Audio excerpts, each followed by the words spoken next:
Mathematical calculation solve করার জন্য পাইথনে arithmetic operator ব্যবহার করা হয়ে থাকে। প্লাস এবং মাইনাসের কাজ আমরা যে কেউ সলভ করতে পারবো। নর্মালি খাতায় যেভাবে আমরা গুণের কাজ করে থাকি এই চিহ্ন দিয়ে, প্রোগ্রামিংয়ে এভাবে গুণ লেখা যায় না। সেক্ষেত্রে আমরা স্টার চিহ্ন দিয়ে গুণের কাজটা করে থাকি। তুমি কিছু গুণ করতে চাইলে তোমাকে স্টার চিহ্ন ব্যবহার করতে হবে। এরপরে আছে ভাগের কাজ।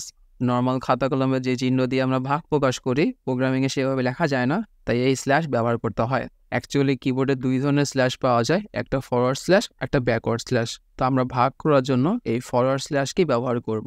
এখানে 11কে 2 দিয়ে ভাগ করলে স্বাভাবিক 5.5 আসতেছে, কিন্তু নর্মালি যখন আমরা কোনো পূর্ণ সংখ্যাকে 2 দিয়ে ভাগ করব তখন এভাবে ভগ্নাংশ আকারে লিখতে হবে, অর্থাৎ 5.0 লিখতে হবে।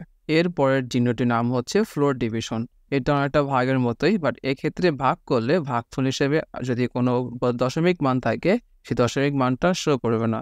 যেমন 11কে 2 দিয়ে ভাগ করলে 5.5 হইতো, ফ্লোর ডিভিশন ইউজ করার জন্য দশমিকের পরের মানগুলো বাদ দিয়ে শুধুমাত্র পূর্ণ সংখ্যাটাই অ্যান্সার শো করবে। এরপরের চিহ্নটাকে দেখতে শতকরা বা পার্সেন্টেজ মনে হলো, এটা কিন্তু পার্সেন্টেজ বের করে না।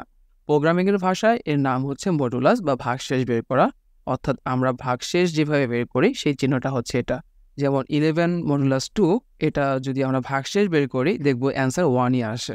সর্বশেষ এই চিহ্নকে এক্সপোনেন্ট অথবা পাওয়ার চিহ্ন বলা হয়।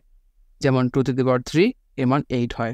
এটাকে একটু সহজ করে বলি, যেমন এখানে দেখতে পাচ্ছ যে স্টারের বাম পাশে একটা এ, ডান পাশে একটা বি। বাম পাশের মানটা নিচে বসবে আর ডান পাশের মানটা উপরে পাওয়ার হিসেবে কাউন্ট হবে। সেক্ষেত্রে 2*2 এই বাম পাশে 2 নিচে হবে আর ডান পাশের 2টা উপরে পাওয়ার হিসেবে কাউন্ট হয়। সেম গোজ ফর হেয়ার 4*3, যার অর্থ হচ্ছে 4^3।